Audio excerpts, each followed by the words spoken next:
సూర్యుని చనిపోయడానికి తెలియగానే ఏమనిపించిందమ్మా? అటు అమ్మను కోల్పోయావు, పార్టీలోకి వచ్చావు, పార్టీ ఆదేశాల మేరకు పెళ్లి చేసుకున్నావు, ఒక రాష్ట్రం విడిచి ఇంకో రాష్ట్రానికి వెళ్ళావు, అక్కడ ఎన్కౌంటర్లో చనిపోయాడు ఆయన. ప్రజల కోసం అడవిబాటు పెట్టావు. ఇటు నా అన్న వాళ్ళు అందరికీ ఒక్కొక్కరొక్కరు కోల్పోయారు కదా. అప్పుడు అనిపించలేదా నీకు, ఎందుకు ఈ వర్గ పోరాటాలు, ఎందుకు ఈ పోరాటం చేస్తున్నాను, ఎవరి కోసం చేస్తున్నానని? అట్లేం అనుకోలేదన్న నేను. ఖచ్చితంగా ప్రజల కోసం ఉండాల్సిందే.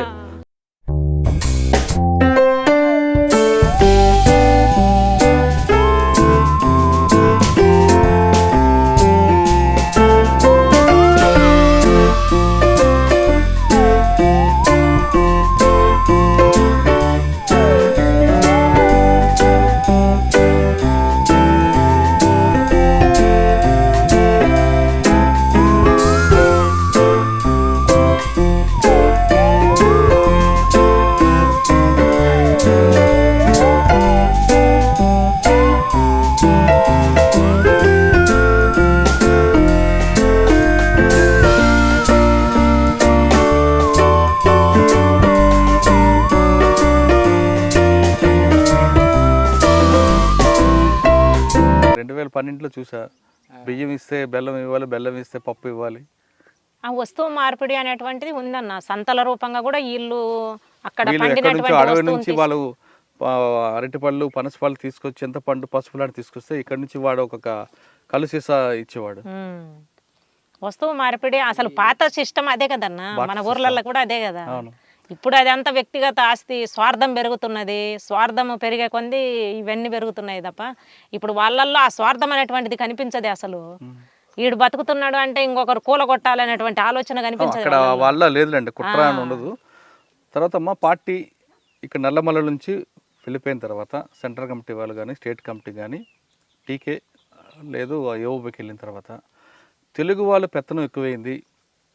దానివల్ల అక్కడున్న రాష్ట్రాలకు సంబంధించిన వాళ్ళు కొంచెం ఇబ్బంది పడ్డారు, కాకుండా ఒక దశలో వ్యతిరేకించారనేది వార్త ఉంది. వాస్తవం? అది వాస్తవం కాదన్న. అది బయట చేస్తున్నటువంటి ప్రచారం, మీడియా ప్రచారం తప్ప ఇది వాస్తవం కాదు. ఎందుకు అంటే మొత్తము అసలు భారతదేశంలో పార్టీ, ఈ కమ్యూనిస్ట్ పార్టీ ఏర్పడిన తర్వాత దాంట్లో విద్యార్థి రంగానికి సంబంధించినటువంటి వాళ్ళు ఎక్కువ వచ్చిండ్రు. ఇవి పోరాటాలు స్టార్ట్ అయింది కూడా శ్రీకాకుళము, విజయనగరము, తర్వాత ఇటు తెలంగాణనే మొత్తము పోరాటాల గడ్డ అంటే తెలంగాణ గడ్డనే. కాబట్టి తెలంగాణ నుంచే ఎక్కువ వచ్చినటువంటిది కూడా తెలంగాణ నుంచే నాయకత్వం.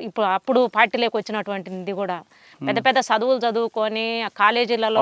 వాళ్ళందరూ ఇక్కడ తెలంగాణ రాష్ట్రంలో ప్రభుత్వాలు, పోలీసులు పూర్తిగా పార్టీని భూస్థాపన చేశాయి కాబట్టి, భూస్థాపన కూడా పదం వాడకూడదు, నేను తగ్గించారు కాబట్టి వీళ్ళందరూ అటు వెళ్ళారు, అక్కడ వీళ్ళు పెత్తనం ఎక్కువైంది అనేది పోలీసులు అంటుంటారు. అట్లా లేదన్న, అది కరెక్ట్ కాదు. ఎందుకంటే పార్టీ ఒక కేంద్ర నాయకత్వం అంతా కూడా అప్పుడు సెంట్రల్ కమిటీలో తెలుగు వాళ్ళు ఎక్కువ మంది ఉన్నారు. అవును, ఇప్పటికి కూడా తెలుగు వాళ్ళే ఉంటారు.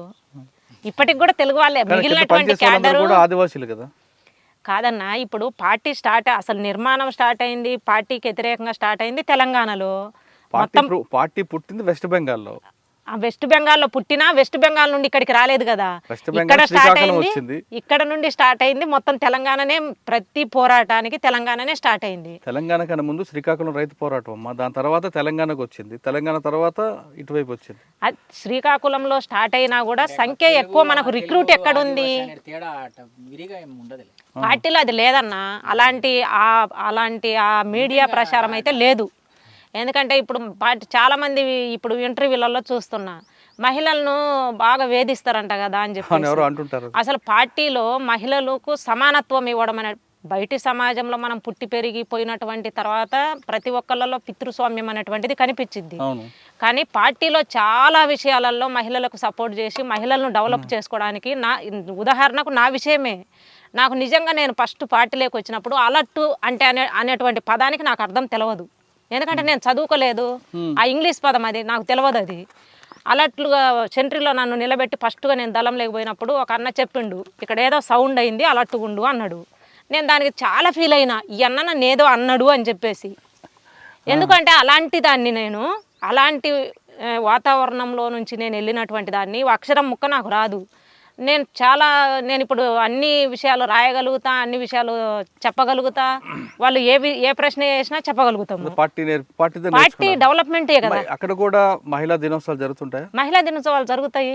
మహిళా దినోత్సవం ఖచ్చితంగా మార్చి 8 మహిళా దినోత్సవం మొత్తం పార్టీలో ఉన్నటువంటి చుట్టుపక్కల ఉన్నటువంటి మహిళలందరినీ తీసుకొచ్చి పార్టీ దినోత్సవం మార్చి 8 జరుపుతాము.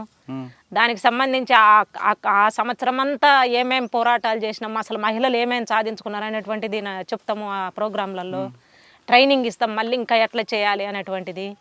ఇవన్నీ మహిళా దినోత్సవం అసలు మహిళలను చాలా డెవలప్ చేసేటువంటి కార్యక్రమం. అయితే కొన్ని తప్పులు జరగవంటే మనం బయట సమాజం నుండి పోయినాక మహిళల నుండి జరుగుతాయి, పురుషుల నుండి జరుగుతాయి. అవి జరిగినటువంటి వాటిను పార్టీ అనేక రూపాల చర్యలు తీసుకుంటుంది. హెచ్చరిక తీర్మానాలు చేస్తారు, సస్పెండ్ విషయాలు తీసుకుంటారు. వాళ్ళు ఇంకా తప్పులు చేస్తున్నారు అని చెప్పేసి అంటే మళ్ళీ వాళ్ళని పార్టీ నుండే బయటికి పంపించేసేటువంటి కార్యక్రమం తీసుకుంటారు. వాళ్ళు ఇంకా బయటికి పోయినా కూడా మనకు డేంజర్గా మారుతారు అనుకున్నప్పుడు వాళ్ళని చంపేటువంటిది కూడా చేస్తాము. పార్టీ ఆ నిర్ణయం తీసుకుంటుంది. అట్లా చేయలేదు కానీ నిర్ణయం అయితే తీసుకున్నాం ఒకసారి. ఎందుకంటే పార్టీలో బయటికి వెళ్ళిన తర్వాత రకరకాల ప్రచారం చేసిండ్రు అలాంటి వాళ్ళే. మహిళల మీద చెస్ట్ మీద చెయ్యేసిన అని ఇట్లా రకరకాల ప్రచారాలు చేసిండ్రు. జనరల్గా వాడు ఏ రూపంగా మనం ఆడుకుంటుంటాము, రకరకాల ఆటలు ఆడుకుంటాము. ట్రైనింగ్ చేసేటప్పుడు ట్రైనింగులలో ఒకరికొకరు తగులుతారు. అది తప్పు రూపంగా మనం భావించము.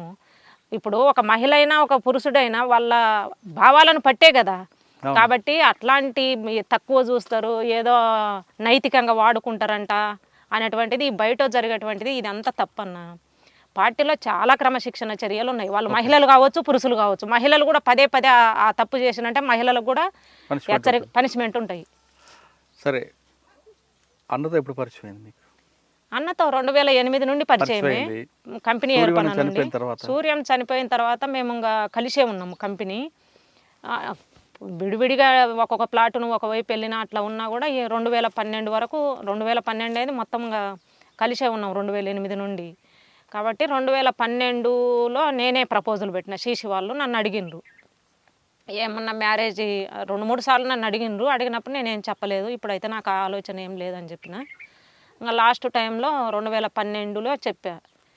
ఇట్లా మైను అంటే స్వభావం రీత్యా తర్వాత ఈ అన్నట రీత్యా ఆదివాసీ అయితే కావచ్చు కానీ మనము ఆదివాసీ అనేటువంటిది ఇంకొకటి మనం ఏం ఆలోచించలేదు కదా. కాబట్టి అట్లా నేను చేసుకుంటా అంటే మ్యారేజ్ చేసుకుంటాను. మీకు తెలుసు అప్పటికే ఆయన కూడా పెళ్ళి భార్య చనిపోయింది కదా? భార్య చనిపోలేదన్న, వెళ్ళిపోయింది. అమ్మాయి ఇల్లు చూసి వస్తానని చెప్పి వెళ్ళిపోయింది. ఆ అమ్మాయిని నేను కలిసే ఉన్నాం కదా.